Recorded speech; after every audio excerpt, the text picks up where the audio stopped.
இந்த சிலையை பார்க்கும் பொழுது உங்களுக்கு ஒரே ஒரு விஷயம் மனதுக்குள்ள தோணலாம். அது என்னன்னா, ஒரு யோகி அமர்ந்த நிலையில தவக்கோலத்துல இருக்கிற மாதிரியான ஒரு சிலை அமைப்பு அப்படின்னு தோணலாம்.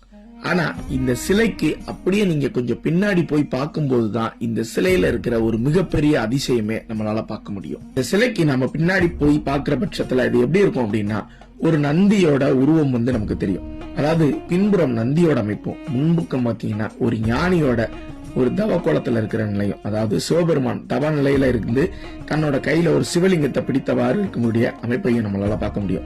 அதாவது ஒரே ஒரு சிலை தான். இந்த சிலையில முன்புறத்துல சிவபெருமானும் பின்புறத்துல நந்தி இருப்பது இந்த சிலையோட ஒரு சிறப்பம்சமா பார்க்கப்படுது.